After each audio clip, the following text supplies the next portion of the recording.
எடுத்துக்கொள்ளுங்கள். நம்முடைய வாக்கு தத்தத்தை சொல்லுங்கள், எடுங்கள், வாசிங்கள்.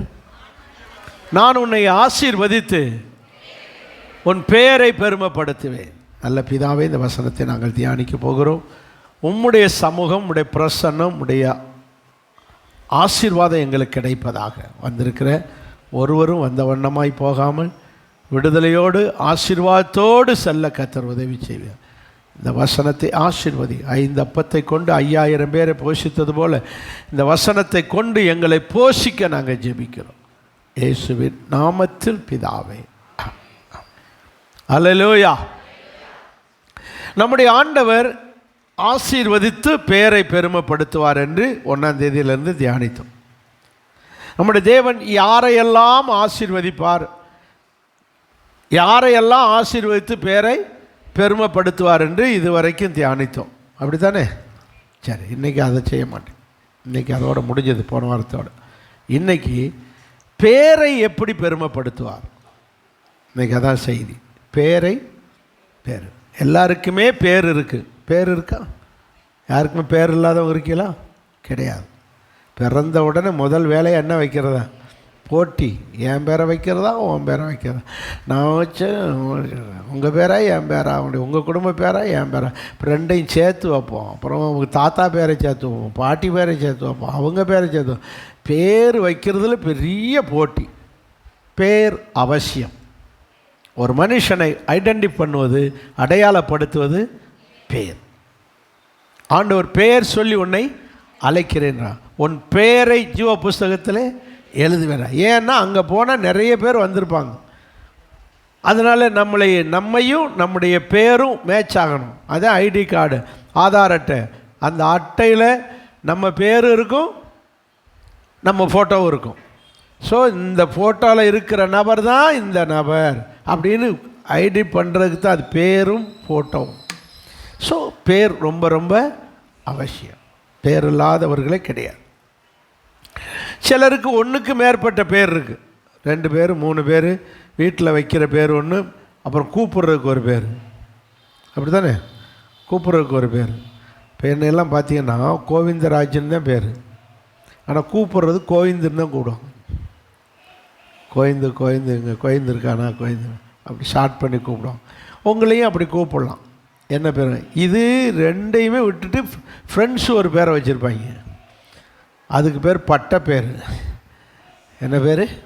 பட்டம். படிக்காமலே வாங்குகிற பட்டம். அந்த பட்ட பேர் ஒன்று வச்சு கூப்பிடுவாங்க. முட்டைக்கண்ணு, குதிரைவால், இப்படி ஏதாவது ஒரு பேர் வச்சுருப்பாங்க. பார்த்துருக்கீங்களா? ஏதாவது பனைமரம், நொங்கு, அப்படி ஏதாவது ஒரு பேரை வச்சு, ஒரு பட்ட பேரை வச்சு கூப்பிடுவாங்க ஃப்ரெண்ட்ஸுக்கு. அது சர்க்கிளில் ஒரு பேர். அதை நம்ம பெருசாக எடுத்துக்கிற மாட்டோம். அது ஒரு பேர் இருக்கும். 2 பேர் இருக்கும். சிலருக்கு 2 வரும். பெற்றோர் வைக்கிற பேர், அப்புறம் இன்னொரு பேர். ஆண்டவரும் அப்படி 2 பேரை மாற்றுறாரு. இப்போ ஆதாம் அப்படின்னு இருக்குது இல்லையா, ஆபிரகாம் இருக்குது. ஆனால் பழைய பேர் அவங்க அப்பா வச்ச பேர் ஆபிராம். ஆனால் இயேசு தான் என்ன செஞ்சார்? ஆபிரகாம்னு வச்சார். ஆபிரகாம். சாராய், சாரால், அப்படி பேரை மாற்றினார். யாக்கோபு என்ற பெயரை இஸ்ரவேல்னு வச்சார். யாக்கோபு நான் எத்தனை அர்த்தம். அப்படி இல்லாமல் நீ எல்லாருக்கும் ஆசீர்வாதமாக இருப்பன்றதுக்கு இஸ்ரவேல் வச்சார். சவுல் என்ற பெயரை பவுலாக மாற்றுறார். சீமோன் என்ற பெயரை பேதுருவாக வச்சார். இப்படி பேரை மாற்றிக்கணும். ஆனால் ஒன்று மட்டும் நிற்க, பேர் எப்படி இருக்கணும்? பேர் இருக்கணும். மனிதனை, முதல் மனிதனாகி ஆதாமை படைத்தார். ஆதாமை படைத்து மற்ற மிருகங்களையும் படைச்சிட்டு இவன் என்ன பேர் வைக்கிறான்னு கர்த்தர் எதிர்பார்த்தார். வாசிங்க, ஆதியாகமம் 2ஆம் அதிகாரம் 19ஆம் வசனத்தை பாருங்கள். தேவனாகிய கர்த்தர் சகலவித மிருகங்களையும் சகலவித பறவைகளையும் மண்ணினாலே உருவாக்கி ஆதாம் அவைகளுக்கு என்ன பேர் வைக்கிறான் என்று அவனிடத்தில் கொண்டு வந்தார். அத்தனை மிருகங்களையும் அத்தனை பறவைகளையும் படைத்து ஆதாம்கிட்ட கொண்டு வந்தார். ஏப்பா நீ என்ன வை? அவர் தான் எருவ மாடுன்னு பேர் வச்சார். யாராவது எருவு மாட்டுன்னு திட்டினா இது நான் வச்ச பேர் கிடையாது, ஆதாம் வச்ச பேர். நாய், பன்றி இப்படி சொல்லும்போது சொல்லுங்கள், இதெல்லாம் யார் வச்ச பேர்? அப்படி தானே? ஆதாம் தான் எல்லாவற்றுக்கும் என்ன வச்சாராம்? பேர் வச்சாராம். ஸோ நமக்கு மிருகங்களாக இருந்தாலும் சரி, பறவைகளாக இருந்தாலும் சரி, எல்லாவற்றுக்கும் மொத்தமாக காகம், சிட்டுக்குருவி, அப்புறம் பருந்து, இப்படி தான் பேர் இருக்கும். ஆனால் மனுஷன் மட்டும்தான் தனித்தனியாக பேர். சொல்லுங்கள். மற்றதெல்லாம் மொத்தமாக சிங்கம், கரடி, புலி, அப்படித்தான் பேர் இருக்கும். எல்லா சிங்கத்துக்கும் மொத்தமாக சிங்கம், ஆண் சிங்கம், பெண் சிங்கம், அப்படி தான் பேர் இருக்கும். ஆனால் மனுஷனுக்கு மட்டும்தான் சொல்லுங்கள் தனித்தனியாக பேர் இருக்கு. சரி, பேர் இருக்குது, பேரை பெருமைப்படுத்துவேன்னு சொல்கிறாரு. அல்லையா? சொல்லுமா? சரி, இந்த பேர் பெருமைப்படுவது சிறுமைப்படுவது எதை அடிப்படையில்? அவனுடைய குணத்தின் அடிப்படையில், அவனுடைய ஆக்டிவிட்டி, செயல்பாடுகளில். ஒருவன் நல்ல சேட்டை பண்ணுறான், ரவுடி பையன். இந்த பொம்பளை ரொம்ப பேசுது, வாயாடி, அவட்ட பேச்சு கொடுக்காத, அவளோட சேராத சொல்கிறாங்கள, அவனோட சேராத. அப்போது அவனுடைய குணம் அவனுடைய பேரை சிறுமைப்படுத்துது, டேமேஜ் பண்ணுது. அப்போது குணங்கள் ஒரு பேரை பெருமைப்படுத்தும். அல்லையா? சொல்லுங்க. ஒருவனுடைய குணங்கள் தான் ஒரு மனுஷனுடைய பெயரை பெருமை. நம்முடைய குணங்கள் ரொம்ப ரொம்ப ரொம்ப அவசியம். இது ரெண்டு விதமாய் சொல்லுவார்கள். ப்ரௌடு, பெருமை. ப்ரைடு, புகழ்ச்சி, ஃபேமஸ். அல்லது அது ப்ரைடுனா என்னென்னா மெச்சுக்கொள்ளுது. ஒரு செயலை படுத்து. இப்போ பாருங்கள், ஒருத்தர் நல்ல ஓட்டப்பந்தயத்தில் ஓடி நல்ல பரிசு வாங்கியிருக்காங்க, நம்ம ஊருக்காரங்க. அப்போ உங்களை பற்றி என்ன சொல்லுவோம்? எங்கள் ஊருக்காரங்க, சொந்தக்காரப்போ இப்படி போய் இப்படி ப்ரைஸ் வாங்கிட்டாங்க இப்படினால. அப்போ அவனை குறித்து என்ன செய்கிறோம்? மெச்சுக்கொள்கிறோம், பாராட்டுகிறோம். அப்போ பாராட்டி பெருமைப்படுத்துகிறோம். இன்னொரு பக்கம் ப்ரௌடு, பெருமை பிடிச்சி அலைகிறோம். அப்போ குணங்கள் தான் ஒரு மனுஷனுடைய பெயரை பெருமைப்படுத்துவதும் சிறுமைப்படுத்துவதும், டேமேஜ் ஆக்கும். அப்போது ஒரு மனுஷனுடைய குணங்கள் ரொம்ப ரொம்ப அவசியம். நீங்கள் நல்லா கவனிச்சிங்க அப்படின்னா, பைபிளில் இந்த பேர்களாலே கெட்டு போகிறவங்க இருக்காங்க. நீங்கள் பார்த்தீங்கன்னா இந்துக்களில் நம்ம சீட்டு எடுக்குது, இந்த பேர் ராசிக்கு ஒரு சீட்டு எடுத்து போடு. கிளி ஜோசியம் என்ன ராசிக்கு? பேர் ராசிக்கு. பேர் ரொம்ப ரொம்ப, பேரும் அதில் இருக்கிற அர்த்தமும் ரொம்ப அவசியமாக இருக்குது. நீங்கள் பைபிள் முழுவதில் ஒவ்வொரு பேருக்குள்ளும் என்ன இருக்கும்? ஒரு அர்த்தம் இருக்கும். உங்கள் பேர்லேயே ஒரு அர்த்தம் இருக்கும். உங்கள் பேருடைய அர்த்தத்தை பாருங்கள். யாரும் அர்த்தமற்ற பேர் வைக்கிறதே கிடையாது. எல்லா பேருக்குள்ளும் ஒரு மீனிங் இருக்கும். அந்த பேரும் அதனுடைய அர்த்தமும் ரொம்ப ரொம்ப அவசியமாக இருக்கிறது. அது நம்மளை புகழ்ச்சிக்கு கொண்டு வரும். குணங்கள், பேருடைய அர்த்தம், இதெல்லாம் ரொம்ப முக்கியம். அதனால பேர் வைக்கும்போது ரொம்ப கவனம். ஏசப்பா கூட பிறக்கிறதுக்கு முன்னாடியே அவருக்கு பேர் வைக்க சொல்லிட்டாங்க, இந்த பேரை வையின்னு. 600 வருஷத்துக்கு முன்பே, ஏசப்பா பிறக்கிறதுக்கு 600 வருஷத்துக்கு முன்பே ஏசாயா தீர்க்கதரிசி மூலமாக கர்த்தர் சொல்லிட்டாரு, இந்த பேர் தான் வைக்கணும். ஒரு ஸ்திரீ கர்ப்பவதியாகி, கன்னிகை, எப்படி சொல்லுக்கு? ஒரு கன்னிகை கர்ப்பவதியாகி ஒரு குமாரனை பெறுவாள், அவளுக்கு இயேசுன்னு பேர் வைப்பையா?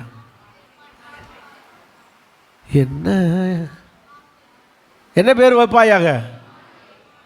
ஏசாயா 7:14 வாசிங்க. என்ன விசுவாசிகள் இப்படி இருக்கீங்களே! இயேசுன்னு பேர் வைக்க சொன்னாங்க. அது பிறக்கிறப்போ தான் அந்த பேர் வைக்க சொன்னார். 600 வருஷத்துக்கு முன்னாடி என்ன பேர் வைக்க சொன்னார்? ஒரு கன்னிகை கர்ப்பவதியாகி ஒரு குமாரனை பெறுவாள், அவருக்கு என்ன பேர் வைப்பாயாக? சொல்லுங்க. இம்மானுவேல். 600 வருஷத்துக்கு முன்னாடி அவருக்கு என்ன பேர் வைக்க சொன்னார்? இம்மானுவேல்னு பேர் வைக்க சொன்னார். பிறக்கிறப்போ சகரியாட்ட சொன்னார், மரியாள்கிட்ட என்ன சொன்னார்னா, நீ ஒரு குமாரனை பெறுவாய், அவருக்கு என்ன பேர் வை? இயேசுன்னு பேர் வை. இயேசு என்றால் அர்த்தம் என்ன? அர்த்தம் இருக்குது. இம்மானுவேல்னாலும் அர்த்தம் இருக்குது. இம்மானுவேல் என்றால் கடவுள் மனிதனாக வந்து நம்மோடு இருப்பார். இம்மானுவேல்னா கடவுள் மனிதனாகி நம்மளோடு இருப்பார், நம்மோடு இருக்கிறார். இயேசு என்றால் தன்னிடத்தில் வருகிற ஜனங்களுடைய பாவங்களை நீக்கி அவர்களை ரட்சிப்பார். தன்னிடத்தில் வருகிற ஜனங்கள் எல்லார் பாவத்தையும் ரட்சிக்க அவருக்கு முடியும், ஆனால் செய்ய மாட்டார். தன்கிட்ட வர்றவன் பாவத்தை மட்டும் மன்னித்து ரட்சிப்பார். இதுதான் இயேசு. உங்கள் பேரையும் பார்த்துக்காங்க. ஸோ பேர் ரொம்ப ரொம்ப முக்கியம். இப்படி இருக்கையில் நம்ம பேர் என்ன கழுதையாக இருந்தாலும் சரி, எவ்வளவு குணங்கள் மோசமாக இருந்தாலும் சரி, இந்த வருஷத்தில் குணத்தை மாற்றி பேருடைய அர்த்தத்தை மாற்றி இந்த வருஷம் நம்ம பேரை சொல்லுங்கள் பெருமைப்படுத்தி ஆகணும். நான் பெருமைப்படுத்துவேன்னு அவர் வாக்கு பண்ணுறாரு. யார்? ஏசப்பா. நினைக்கிறீங்களா? நீ படிச்சுக்கிட்டு இருப்பிய இதுக்கு ஒரு ப்ரிப்பரேஷன் பண்ணிக்கிட்டு இருப்பிய, அதை வெற்றியாக்கி அதில் செலெக்ஷன் ஆக்கி உங்களை ஆசீர்வதித்து உங்கள் பேரை அந்த இடத்துல பெருமைப்படுத்துவார். எப்படியோ இந்த வருஷத்தில் உங்கள் பேரை கர்த்தர் என்ன செய்ய போகிறார்? பெருமை. ஒரு ஜட்ஜ்மெண்ட் நடக்கும், கோர்ட்டில் கேஸ் நடந்துக்கிட்டோம், கேஸ் உங்களுக்கு ஜெயமாகி உங்கள் பேரை அந்த இடத்துல சொல்லணும், பெருமைப்படுத்துவார். அல்லேலூயா. சரி, யாருடைய பேரையெல்லாம் கர்த்தர் பெருமைப்படுத்த போகிறார் அப்படின்னு 3 பேரை சொல்ல போகிறேன். 3 ரீசன். அல்லேலூயா சொல்லுங்க. யாருடைய பேரையெல்லாம் கர்த்தர் பெருமைப்படுத்த போகிறார்? நம்பர் 1 வாசிங்க. 1 சாமுவேல் புஸ்தகம். சீக்கிரம் நேரம் இல்லை, மணி 10 ஆகி போச்சு. 1/2 மணி நேரத்துக்குள்ள முடிக்கணும். முடிக்க முடியுமான்னு தெரியலை. 1 சாமுவேல் 10ஆம் அதிகாரம் 18ஆம் அதிகாரம் 30ஆம் வசனம். கொஞ்சம் ஸ்பீடு போகுது, வண்டி லேட்டாக போகிற போகுது. ட்ரெயின் என்ன இவ்வளோ லேட்டாக வருது? ஒன்றும் பிரச்சனை இல்லை, போக கொஞ்சம் ஸ்பீடாக பிக்கப் பண்ணிடும். கரெக்டாக எடுத்து கொண்டு உங்களை விட்டுருவார் சென்னையில். அப்படி சொல்கிறாங்க பார்த்தீங்களா? அது மாதிரி இப்போ இடையில கொஞ்சம் ஸ்பீடு பிக்கப் பண்ண போகுது. ரெடி ஆகிக்காங்க, தூங்கிடாதிய. ட்ரெயின் அப்புறம் உங்களை இறக்கி விட்டு போயிடும். வாசிங்க. பெலிஸ்தியருடைய பிரபுக்கள் புறப்பட்ட போதெல்லாம் தாவீது சவுலுடைய ஊழியக்காரர் எல்லாரை பார்க்கலும், தாவீது சவுலுடைய ஊழியக்காரர் எல்லாரை பார்க்கலும் புத்திமானாய் நடந்து கொண்டான். அதனாலே அவன் பேர் மிகவும் கனம் பெற்றது, அல்லது அவனுடைய பேர் புகழ் பெற்றது, ஃபேமஸ் ஆனது, அல்லது அவனுடைய பேர் பெற்றது. அல்லையா சொல்லுங்க. தாவீதுனுடைய பெயர் புகழ் பெற்றதுக்கு காரணம் என்ன? தாவீதுனுடைய பெயர் கனம் பெற்றதுக்கு காரணம் என்ன? தாவீதுனுடைய பெயரை கர்த்தர் பெருமைப்படுத்தினதுக்கு காரணம் என்ன? யாரை காட்டிலும்? சவுலுடைய ஊழியக்காரர் எல்லாரை காட்டிலும் இவன் புத்திமானாய் நடந்தான். அப்படி என்றால் நீங்கள் உங்கள் வீட்டிலே உங்கள் பெயரை பெருமைப்படுத்தணும், உங்கள் பேரை பெருமைப்படுத்தணும் அப்படின்னா உங்கள் வீட்டில் இருக்கிற எல்லாரை காட்டிலும் நீங்கள் யாராக இருக்க வேண்டும்? புத்திமானாக இருக்கும். வேலை செய்கிற இடத்துல உங்கள் பேரை பெருமைப்படுத்தணும். உங்களோடு போட்டிக்கு நிற்கிறாங்க, தொழிலில் காம்படிஷன் நிற்கிறாங்க, உங்களை ஆசீர்வதித்து உங்கள் பேரை பெருமைப்படுத்தணும்னா நீங்கள் ஒன்று செய்யணும். யாராக இருக்க வேண்டும்? என்னமானு? மான் தான். இது புள்ளிமானாக இருக்குது. ஆனால் என்னமானா மாறணும்? புத்திமானா மாறணும். அப்படி என்றால் புத்திமான் என்றால் அர்த்தம் என்ன? புத்தி என்றால் என்ன? சரியான புத்தி இல்லாதகளை இப்படி புத்தி இல்லாமல் செஞ்சுக்கிட்டு இருக்கிய அப்படின்னு திட்டு வாங்கியிருப்போம். ஆனால் புத்தினா என்னன்னு அர்த்தம் தெரியாது. வாசிங்க யோபு 28:28. புத்தினா அர்த்தம் என்ன? புத்தினா அர்த்தம் என்ன? யோபு 28:28. மனுஷன் நோக்கி ஞானம். எல்லாரும் சொல்லுங்க. பொல்லாப்பை விட்டு விலகுவதே புத்தி. அப்போ புத்தினா என்ன? பொல்லாப்பை விட்டு விலகி வாழுவதே புத்தி. பொல்லாப்புனா என்ன? அது சரியான ஆப்பு. HR பாரு, சரியான ஆப்பு. என்ன ஆப்பு? பொல்லாப்புனா என்னன்னு தெரியுமா? தெரியாதா?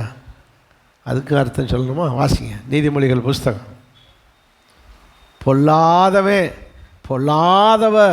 அவள் கிடக்கா பொல்லாதவ அப்படின்னு சொல்லுவாங்க பார்த்தீங்களா. பொல்லாப்புன்னு என்ன வாசிங்க. நீதிமொழிகள் புத்தகம் 24 அதிகாரம் 1 வசனம் 2 வசனம். சீக்கிரம். பொல்லாத மனுஷர் மேல் பொறாமை கொள்ளாதே, அவர்களோடு இருக்கவும் சேர விரும்பாதே. அவங்களோடு சேர விரும்பாதே பொல்லாதவர். அப்போ பொல்லாதவங்கன்னா யாரு? அடுத்த வசனம். கொடுமையை யோசிக்கிறவர்கள் தான் பொல்லாதவர்கள். கொடுமையானது, மோசமானது, கேடானது, கெடுதலை செய்கிறது, இப்படிப்பட்டதை யோசிக்கிறவர்கள். ரெண்டாவது,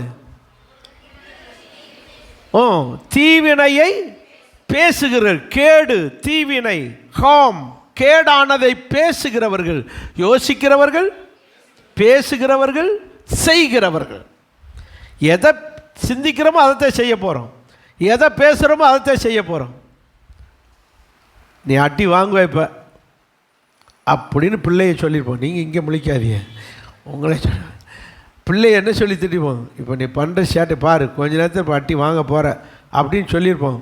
அது திரும்ப திரும்ப சேட்டை பண்ணும்போது என்ன வந்துடும், டமார்னு அட்டி விழுந்துடும். என்ன சொன்னமோ அதை செஞ்சிடறோம். இதே போல தான் தீவினையை பேசுவார்கள், தீவினையை சிந்திப்பார்கள், கடைசியில் தீவினையை கேடானதை செய்வார்கள். அப்போ கேடானதை சிந்திக்கிறவர்கள் தான் பொல்லாதவர்கள். ஆனால் அவங்கள பார்த்தா பொல்லாதவங்க மாதிரி தெரியாது. அவங்க ரொம்ப நல்லா இருப்பாங்க, நல்ல வசதியாக இருப்பாங்க, நல்ல செழிப்பாக இருப்பாங்க, நல்லா இருப்பாங்க. ஏன்னா அவங்க செய்கிறது பூரா பொல்லாததை செய்வாங்க. ரவுடிசம், கொலை, கொள்ளை, ஏமாத்துறது, தட்டி பறிக்கிறது, அநியாய வட்டி வாங்கிறது, அடித்து பறிக்கிறது, ஏழை எளியவர்களை ஒடுக்கிறது, அவங்க சொத்தை பறிக்கிறது, அவங்கள அடிக்கிறது, அவங்க மிரட்டுறது, இன்னும் கொலை கூட பண்ணுவாங்க. செய்கிறது பூரா என்னது, பொல்லாதது. ஆனால் இருக்கிறது வசதியாக இருப்பாங்க, செழிப்பாக இருப்பாங்க, புது காரில் போவாங்க, புது வீடு கட்டுவாங்க. சாப்பாடுன்னு போனால் நம்ம பார்த்து சாப்பிடுவோம். இதில் சுகர் இருக்கா, இதில் கொலஸ்ட்ரால் இருக்கான்னு அவன் டேபிள் பூரா வாங்கி வச்சுக்கிட்டு, டேபிள் பூரா ஆர்டர் பண்ணி வாங்கி வச்சுக்கிட்டு நல்லா சாப்பிடுவான். நமக்கா பார்த்தா தோத்திரம் சொல்லி நம்ம இப்படி இருக்கமே, அவன் செய்கிறதெல்லாம் பார்த்தா ஆத்திரமாக வருதே. அவன் அப்படி இருப்பான். அவங்க பொல்லாதவர்கள் மேல் 1 வசனம் எப்படி சொல்லுது? அப்போ பொறாமப்படுற அளவுக்கு பொல்லாததை செஞ்சுட்டு நல்லா இருக்கான். செய்கிறது பூரா பொல்லாது, ஆனால் அவன் வாழ்க்கையை பார்த்தா பொறாமப்படுற அளவுக்கு நல்லா இருப்பான். ஏமாந்துராதியே, வசதியை பார்த்து ஏமாந்துராதியே, அவன் நல்லா இருக்கிற பார்த்து ஏமாந்துராதியே. அவன் பொல்லாதவனை ஆண்டவர் நியாயம் தீர்ப்பான். அல்லேலூயா. இப்போ நல்லா இருப்பான், இப்போ அவனுக்கு நல்லா இருக்கு. பணத்தை சேர்த்து வட்டியின் மேல் வட்டியை வாங்கி எல்லாம் ஏமாற்றி எல்லாம் பண்ணு வரைக்கும் கர்த்தர் விட்டுருவார். மொத்தமாக சேர்த்து வைப்பார். அது அவர் பாடு, அவன் பாடு, அவர் பாடு. அவன் செய்த கிரியைகளுக்கு தக்க பலனை அடைஞ்சிருவான். நாம் பொல்லாப்புக்கு விலகணும். பொல்லாத காரியம் நம்மிடத்தில் வரவே கூடாது, செய்யவும் கூடாது, பேசவும் கூடாது, சொல்லுங்க, யோசிக்கவும் கூடாது, சிந்திக்க கூட கூடாது. ஐயா இது வேண்டாம், அடுத்தவன் செருப்பு நமக்கு வேண்டாம். ஏன் இப்படி செருப்பே சொல்கிறேன்னா, செருப்புனால ஒரு குடும்பமே 1-2 குடும்பம் நின்று வச்சு. நரிக்குறவங்க சர்ச்சுக்கு வந்தாங்க. அவங்களுடைய புதுசாக செருப்பு வாங்கி போட்டுக்கிட்டு வந்தவங்க இங்கே வந்தால் புது செருப்பை காணும். புக்கரன்னு வருதுங்க என்னட்ட, என் செருப்பா காணும், என் செருப்பா காணும் மாஸ்டர். அன்னைக்கோட சர்ச்சை விட்டு நின்றுச்சு. இந்த சர்ச்சுக்கு போனால் அம்புட்டையும் நம்ம எனக்கு அவங்கள என்னென்னமோ சொல்லிப்போம், உங்களை புது செருப்பு வாங்கி தரேன், வந்துருங்க ஐயா சர்ச்சு. அதனால தான் இந்த செருப்பு மேலே ஒரு பெரிய வருத்தம். இந்த மாதிரிலாம் நடக்குது. பொல்லாதவர்கள் மேல் நம்ம பொல்லாததை செய்யக்கூடாது. அதுதான் புத்தியுள்ள வாழ்க்கை. அவர்கள் தான் புத்திமான்கள். யாரு? பொல்லாததை சிந்திக்காமல் பொல்லாததை செய்யாமல் இருக்கிறவர்கள் தான் புத்திமான்கள். அப்படி புத்திமானா இருந்திருக்காங்களா? இருந்திருக்காங்க. யாரு? இதை யோபு தான். யோபு 1 அதிகாரம் 1 வசனத்தை பாருங்க.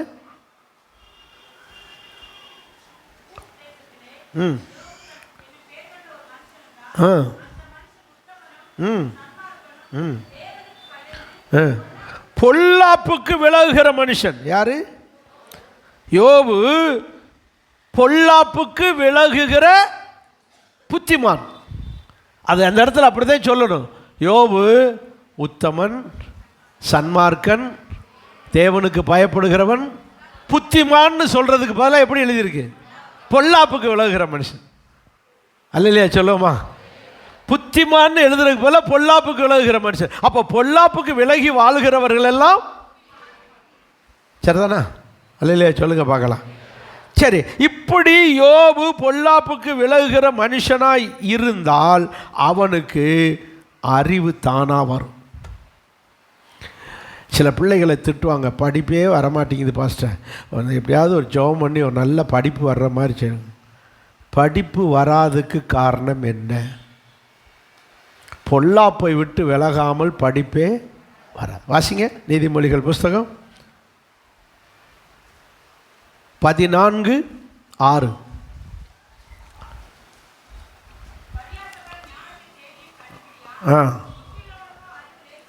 எப்படி வருமா? எப்படி வருமா அறிவு? படிப்பு எப்படி வரும்? அறிவுன்னா என்னது? படிப்பு, நாலேஜ். அறிவுன்னா என்னது? நாலேஜ். படிப்பு எப்படி வருமா? லேசாக வரும். யாருக்கு? பண்ணுறது பூரா சேட்டை. படிப்பு எப்படி வரும்? பண்ணுறது பூரா பொல்லாப்பு.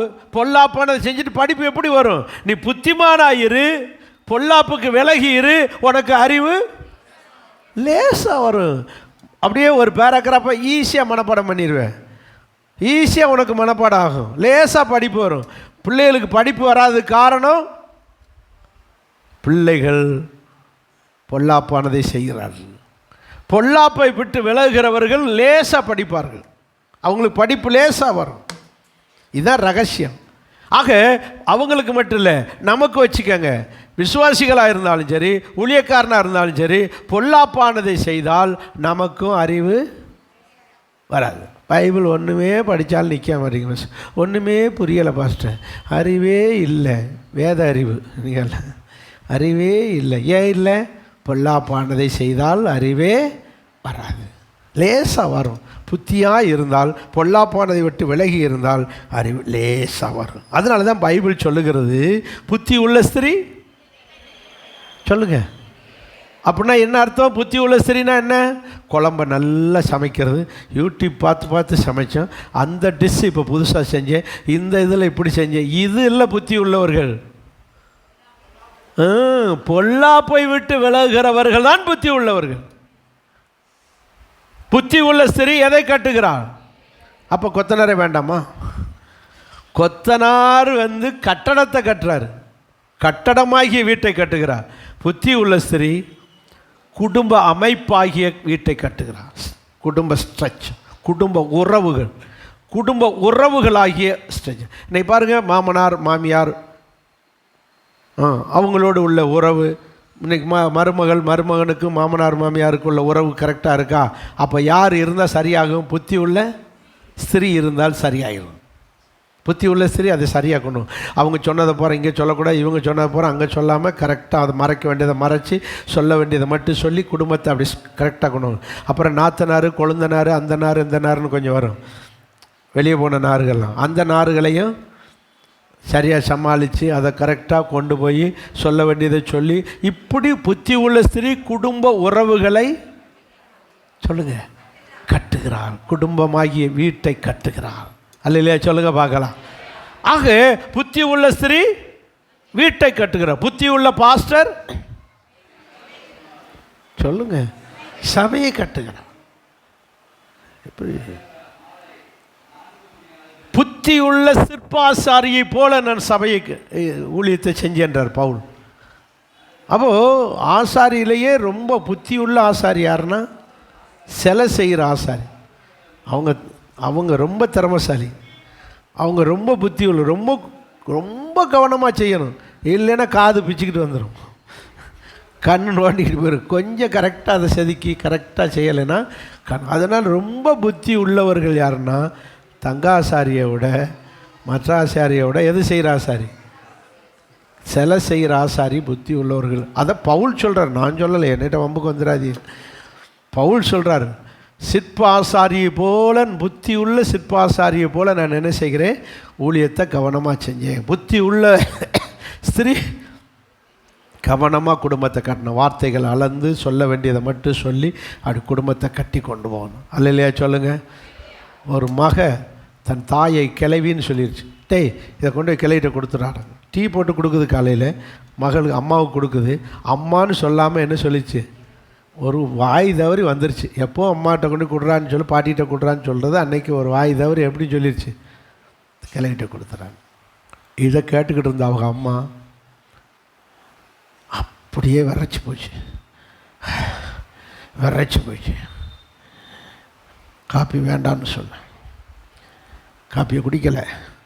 காப்பி போட்டு கொடுத்த குடிக்கலை. சரி, என்ன வயிற்றுக்கு சரியில்லை உள்ளேன்னு அந்த சிஸ்டர் கண்டுக்கல. காலைல சாப்பாடு செஞ்சே சாப்பிடல. போய் அப்படியே படுத்ததை எந்திரிக்கவே இல்லை. 3 நாளாக சாப்பிடல. எம்மா சாப்பிடுமா, நீ போ, என் மூஞ்சில் முழிக்காத. அப்புறம் பஞ்சாயத்து எங்கே வருது, நமக்கு தான் வருது. உயர் நீதிமன்றத்துக்கு வரும், உச்ச நீதிமன்றத்துக்கு. இங்கே வந்தவுடனே நம்ம தான் போகணும். அப்புறம் போய் அம்மா என்னம்மா என்ன அப்படி எட்டி பதிச்சு மக போயிட்டாளா இல்லைன்னு நான் சொன்னேன், சிஸ்டர் போய் நீங்கள் காப்பி போடுங்க, நான் அம்மாட்ட பேசிட்டு வரேன். அங்கே போகிறோம், அம்மாட்ட பேசினேன். அம்மா என்ன பண்ண, அவன் போயிட்டாளா பாஸ்டர், போயிட்டா.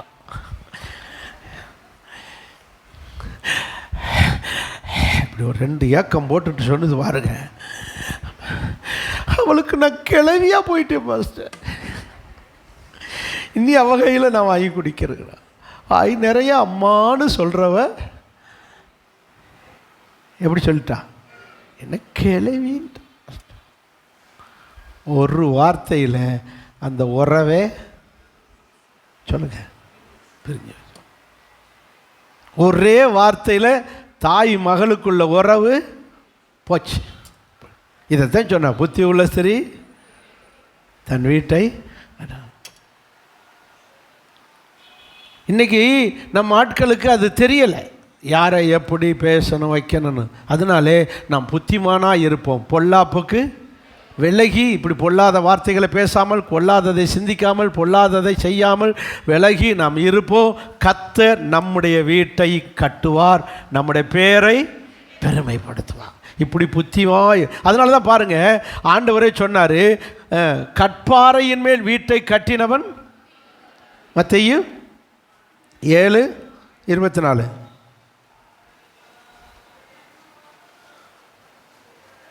மத்தேயு 7:24. சீக்கிரம். நான் சொன்ன வார்த்தைகளை கேட்டு செய்கிறவன் எவனோ கண்மலையின் மேல் தன் வீட்டை கட்டின புத்தியுள்ள மனுஷன். அப்படின்னா என்ன அர்த்தம்?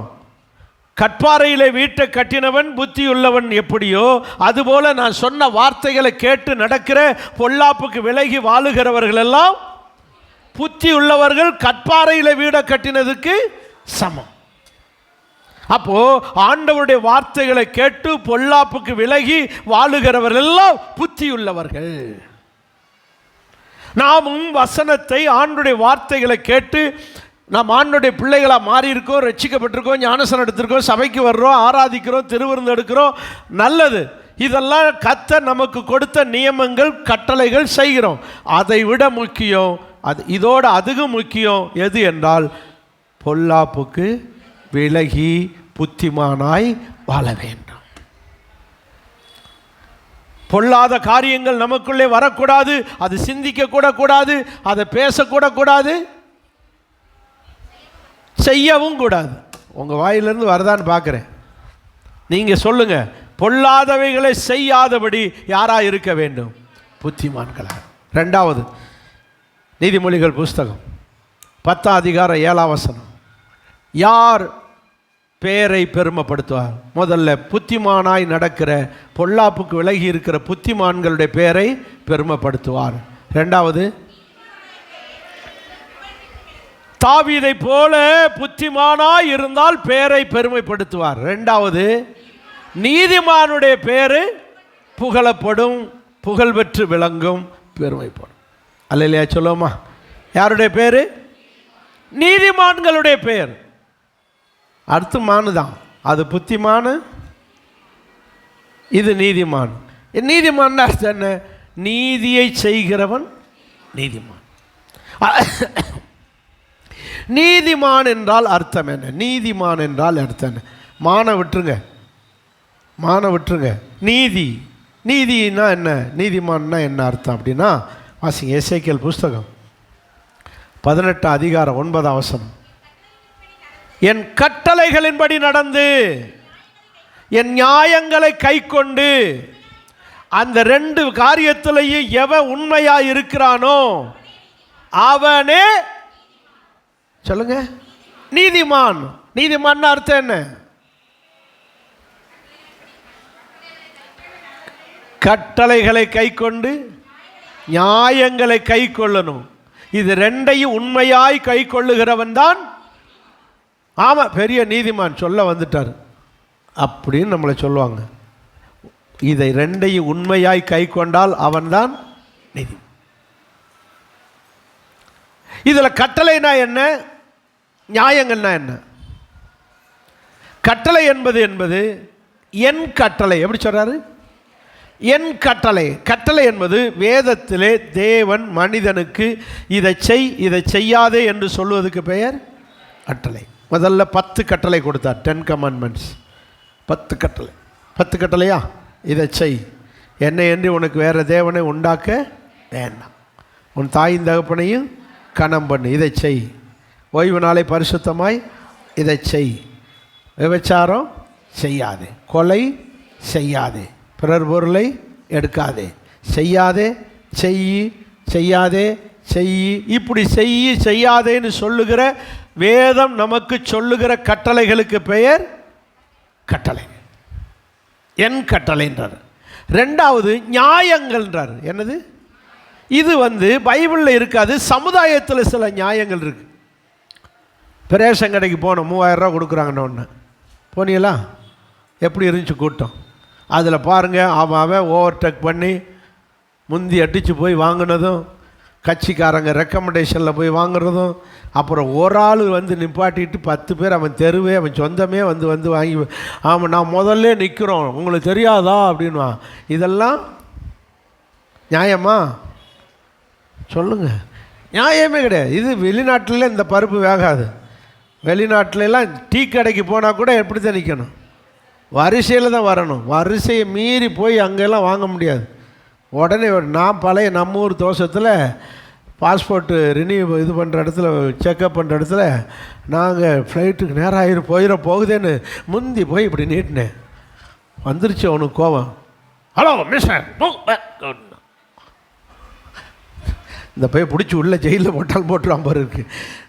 பேசாமல் ஓடி போய் பின்னாடி லைனில் நின்றுக்கிட்டு சொன்னேன், சார் லேட் ஆகுது சார். நோ வெயிட் அப்படின்னு. அப்படி இருக்காங்க, ரொம்ப ஸ்ட்ரிக்ட். டீ கடையில் கூட வரிசையில் தான் நின்று என்ன வாங்கணும்? டீ வாங்கணும். முந்தியெல்லாம் போடக்கூடாது. முந்தியெல்லாம் இப்படி நியாயம்னு ஒன்று இருக்குது. என்ன இருக்குது? நியாயம். அப்படி தானே நம்ம ஊரில் ஒரு நியாயம் இருக்குது. இடது கையில் கொண்டு டீ கொடுக்குறது. பாஸ்டர் இந்த டீயை குடிச்சிக்கோங்க, வாங்குவீங்களா? அப்போ நமக்குன்னு ஒரு நியாயம் இருக்குது, எந்த கையில் தான் கொடுக்கணும். அப்போ இப்படி சமுதாயத்தில் சின்ன சின்ன நியாயங்கள் இருக்குது. இந்த நியாயங்களையும் சொல்லுங்கள், அந்த கட்டளைகளையும், எங்க வேதத்தில் இருக்கிற கட்டளைகளையும் சமுதாயத்தில் இருக்கிற நியாயங்களையும் உண்மையாய் கை கொள்ளுகிறது யாரோ அவங்க தான். சொல்லுங்க, அப்படி யார் தான் இருக்க போகிறா? பிரசங்கி புஸ்தகம் 7ஆம் அதிகாரம் இருக்கா? இருக்காங்க பாருங்க. ஒரே ஒரு ஆள் இருக்கார், வாசிங்க. அது யாருன்னு சொல்லிடுறேன். 7ஆம் அதிகாரம் 20ஆம் வசனம். ஒரு பாவமும் செய்யாமல் நன்மையே செய்யத்தக்க, சொல்லுங்க, எத்தனை பேர் இருக்காங்க? நீதிமான் எத்தனை பேர்? சொல்லுங்க, எத்தனை நீதிமான் உண்டு? ஒரே ஒரு ஆள் இருக்காருன்னு சொன்னேன் இல்லையா? ஒருத்தர் இல்லையா? என்னது பார்த்தீங்களா? ஒரு பாவமும் செய்யாமல் நன்மையே செய்யத்தக்க நீதிமான் ஒருத்தரும் கிடையாது. நியாயங்களையும் பிரமாணங்களையும் கட்டளைகளையும் நியாயங்களையும் கை கொண்டு நடக்கிற சொல்லுங்க நீதிமான் ஒருவரும் கிடையாது. அப்போனா நம்மளும் முடியாதா? முடியும். நியாயங்களை கை கொண்டு கட்டளைகளை கை கொண்டு உண்மையாக இருக்க பிரயாசப்படுங்கள், கர்த்தர் உங்களாலையும் முடியும். முடியுமா முடியாதா? முடியுமா? ஒருத்தரும் இல்லைன்னு சொல்லியிருக்கு. இல்லை, கை கொண்டு நடக்கிற நபர்களை இப்போ சொல்ல போகிறேன். வாசிங்க ஆதியாகம புஸ்தகம் 6ஆம் அதிகாரம் 9ஆம் வசனம். ஆதியாகம புஸ்தகம் 6ஆம் அதிகாரம் 9ஆம் வசனம். போச்சு. நோவா தன் காலத்தில் இருந்தவர்களுக்குள்ளே தன் காலத்தில் வாழ்ந்த ஜனங்களுக்குள்ளே நீதிமானும் உத்தமனுமாயிருந்தான், தேவனோடு சஞ்சரித்து கொண்டிருந்தான். அப்படி என்றால் நோவா தன் காலத்தில் வாழ்ந்த ஜனங்களுக்குள்ளே யாராக வாழ்ந்தார்? நீதிமான் என்றால் கட்டளைகளை கை கொண்டு நியாயங்களை உண்மையாய் கை கொண்டு நடந்த ஒரு நீதிமான். அப்போ தேவனுடைய கட்டளைகளையும் மனுஷனுடைய நியாயங்களையும் உண்மையாய் கை கொண்டு ஒருத்தர் வாழ்ந்திருக்காருங்க. அவர் தான் யாரு? அப்போ நம்மளாலையும். அதனால தான் உலகம் முழுவதையும் அழிச்சிட்டு, உலகத்தில் இருக்கிற எல்லா மனிதர்களையும் தண்ணினால் அழிச்சிட்டு உண்மையாய் வாழ்ந்த நியாயங்களையும் கட்டளைகளையும் உண்மையாய் கை கொண்டு வாழ்ந்த நோவா மனுஷனை பாதுகாத்தார். அப்போ உத்தமனாய் நீதியாய் உண்மையாய் கை கொண்டு வாழ்ந்தால் நம்மளை ரட்சிப்பார், நம்மளை பரலோகத்துக்கு கூட்டிட்டு போவார், நமக்கு பரலோகத்தை தருவார். நீங்கள் நீதிமானாக கட்டளைகளையும் நியாயங்களையும் உண்மையாய் கை கொள்ளுங்கள், உங்கள் பேரை சொல்லுங்க பெருமைப்படுத்துவார். யார் பேரை பெருமைப்படுத்தியிருக்காரு பாருங்க. முழு உலகத்தையும் அழிச்சிட்டு ஒரு மனுஷனை மட்டும், ஒரு குடும்பத்தை மட்டும் வைக்கிறாரு. அப்படின்னா அவன் பேரை பெருமைப்படுத்துறார். அல்லையா சொல்லுவோமா? அப்போ நம்மளாலே கை கொள்ள முடியும். ஆமே. சரி, இன்னொரு ஆளை பார்ப்போம். 2 பேதுரு 2ஆம் அதிகாரம் 8ஆம் வசனம். 2 பேதுரு 2ஆம் அதிகாரம் 8ஆம் வசனம். கட்டளைகளையும் நியாயங்களையும் உண்மையாய் கை கொண்ட 2வது நபர். நாள்தோறும் அவர்களுடைய ஜனங்களுடைய அக்கிரமங்களை கண்டு கேட்டு நீதியுள்ள தன்னுடைய இருதயத்திலே வாதிக்கப்பட்ட நீதிமானாகிய லோத்து. 2வது நபர் யாரு? சொல்லுங்க, வாயை திறந்து சொல்லுங்க. சொல்லுங்க, சும்மா வெக்கப்படாமல் சொல்லுங்க. நமக்கு அவங்களுக்கு மேட்சே ஆகாமல் இருக்கும், ஆனால் சொல்லுங்க. யாரு? லோத்து. லோத்து யார்? எங்கே வாழ்ந்தார்? சோதம் கொமாரா என்கிற பட்டணத்தில் இருந்தார். ஊரே பாவம் செய்யுது, ஊரே அக்கிரமம் பண்ணுது, ஊரே அநியாயம் பண்ணுது, ஊரே மோசமாக இருக்கு. ஆனால் இந்த மனுஷனாகிய லோத்து உண்மையாக இருந்தார். கட்டளைகளை கை கொண்டார், நியாயங்களை கை கொண்டார். கட்டளைகளையும் நியாயங்களையும் உண்மையாய் கை கொண்டதினால் முழு ஊரையும் அக்னியினால் அழிச்சிட்டு இந்த ஒரு குடும்பத்தை சொல்லுங்க. அதே போல் அங்கே முழு உலகத்தை அழிச்சிட்டு ஒரு குடும்பத்தை பாதுகாத்தா. எந்த குடும்பம்? நோவா. என்ன தூங்குறீங்களா? அல்லையா சொல்லுங்க, சத்தத்தையே காணும். அங்கே நோவா தன் காலத்தில் வாழ்ந்தவர்களுக்குள்ளே அவர் உத்தமன், நீதிமானாய் நியாயங்களையும் கட்டளைகளையும் உண்மையாய் கை கொண்டு நீதிமானாய் வாழ்ந்தார். இங்கே சோதம் குமாரா ஊரில் முழு உலகமும் அநியாயம் பண்ணும்போது கட்டளைகளை நியாயங்களை கை கொண்டு உண்மையாய் வாழ்ந்தார். யாரு? லோத்து.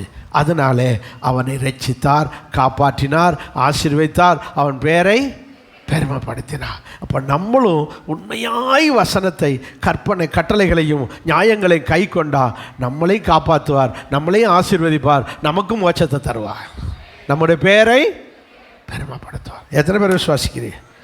அல்லேலூயா. சரி, நம்ம அப்பாவை பாருங்க. யாரு? ஏசப்பாவை சிலுவையில் அறைய காரணம் என்ன?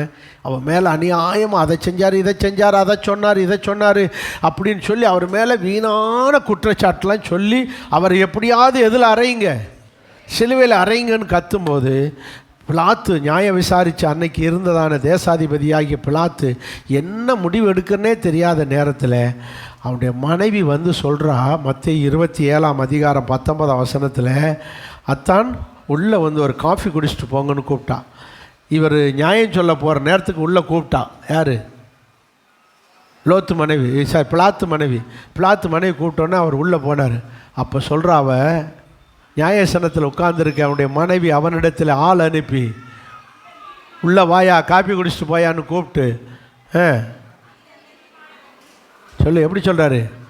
அந்த நீதிமானுக்கு ஒன்றும் செய்ய வேண்டாம், அந்த நீதிமானுக்கு ஒன்றும் செஞ்சிடாத. யாருக்கு தெரியுது? பிலாத்து மனைவிக்கு தெரியுது, ஊர் உலகத்து தெரியல. ஏன்? இயேசுநாதரை பார்த்து நீதிமான்னு சொன்ன ஒரு ஸ்திரீ என்ன சொல்றா? அவர் கட்டளைகளையும் நியாயங்களையும் கை கொண்டான்னு சொல்லாதீங்க, அதான் முக்கியம். எப்படி? உண்மையாய் கை கொள்வான், ஆனால் அவனே நீதி. அப்ப இயேசு கட்டளைகளையும் நியாயங்களையும் உண்மையாய் கை கொண்டதுனால அவரை பார்த்து என்ன சொல்றான்? நீதிமான். அப்ப நீங்களும் நானும் உண்மையாய் கை கொண்டால் யாராயிரலாம்? சரி, இதெல்லாம் பழைய ஏற்பாடு. அவருக்கு லோத்து நோவா எல்லாம் பழைய ஏற்பாடு. இங்கிட்டு இயேசுநாதர் கடவுள். நம்மெல்லாம் முடியுமா? முடியும். ஒரு மனுஷன் கை கொண்டிருக்கான். வாசிங்க லூக்கா சுவிசேஷம் 23:50. நீதிமானாய் வாழ்ந்த சீக்கிரம். யோசேப்பு என்னும் பெயர் கொண்ட ஒரு ஆலோசனைக்காரன் இருந்தான். அவன் உத்தமனும், யாரை போல பேர் வருது? நோவாவை போல உத்தமனும் நீதிமானுமா. அப்போ நீதிமானா நோவா தன் காலத்தில் இருந்தவர்களுக்குள்ளே நீதிமானும் உத்தமனுமா இருந்தா, இவர் அதே போல உத்தமனும் நீதிமானா இருக்கிறார். யாரு? யாரு? யோசேப்பு. அப்போ நீதிமான் என்றால் கட்டளைகளையும் நியாயங்களையும் சொல்லுங்க உண்மையாய் கை கொண்டு வாழ்ந்திருக்காரு. யாரு? யோசேப்பு. அப்போ நாமும் இது போல உண்மையா வாழ முடியுமா? முடியாது. முடியுமா? முடியாது. முடியும் நினைச்சா முடியும், முடியாட்டா விட்டுருங்க, விடுங்க. உங்கள் பேரை அப்படியே கிடக்கும், கீழே தாங்க. உங்கள் பேரை பெருமைப்படுத்தணும்னா நீங்கள் புத்திமானாக இருங்கள், நீதிமானாக இருங்கள். புத்திமான் என்றால் பொல்லாப்பை விட்டு விலகிறவன், நீதிமான் என்றால் கட்டளைகளையும் நியாயங்களையும் உண்மையாய் கை கொள்ளுகிற நீதிமானாக இருங்கள். உங்கள் பேரை பெருமைப்பட. கடைசியாக ஒன்றை மட்டும் சொல்கிறேன், நேரம் இல்லை, 10:30 ஆயிடுச்சு. அந்த பாயிண்ட்டை மட்டும் சொல்கிறேன், எடுத்துக்காங்க. பிரசங்கி புஸ்தகம் 10:1.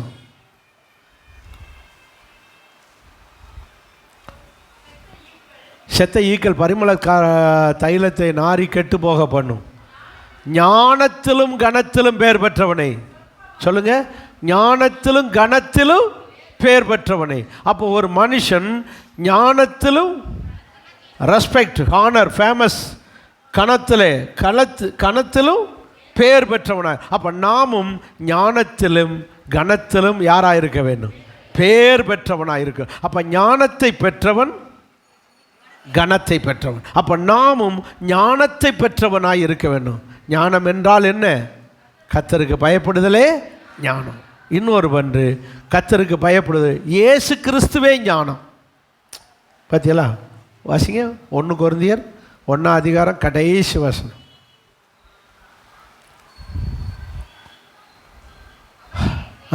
அவரே தேவனால், யார் அவர்னா யார்? இயேசு. இயேசுவே தேவனால் நமக்கு ஞானமும் நீதியும் பரிசுத்தமும் மீட்புமாய் இருக்கிறார். அப்போ இயேசு நமக்கு யாராக இருக்கிறார்? ஞானமாக இருக்கிறார். த விஸ்டம். இயேசுவை பெற்றவன் என்ன பெற்றவன்? ஞானம் பெற்றவன். கர்த்தருக்கு பயப்படுகிறவன் ஞானம் பெற்றவன். அப்போ இயேசுவை ஒரு மனுஷன் உள்ளத்துக்குள்ள வச்சிருந்தா, இயேசு ஒருவனோடு இருந்தா, அவன் என்ன பெற்றவன்? ஞானம் பெற்றவன். நாம் ஞானத்தை பெற்றவர்களாக இருந்தால் நம் பேர் பெருமைப்படும். ஒன்று புத்திமானாக இருந்தால், நீதிமானாக இருந்தால், ஞானத்தை பெற்றவனாக இருந்தால் நாம் பெயர் பெற்றவர்களாய் இருக்க முடியும். நம்முடைய பெயரை கர்த்தர் இந்த வருஷத்திலே வாயில் வருதான்னு பாருங்கள், கொலக்கட்டை மாதிரி வச்சுக்கிட்டு கர்த்தர் நம்ம பேரை இந்த வருஷம் ஒன்று ஆசீர்வாதத்தினாலே பேரை பெருமைப்படுத்துவார், ஆசீர்வதித்து பேரை பெருமைப்படுத்துவார். ரெண்டாவது, நம்ம புத்திமானாய் நீதிமானாய் ஞானம் பெற்றவனாய் வாழும்போது நம்முடைய பேரை பெருமைப்படுத்துவார். கண்களை மூடி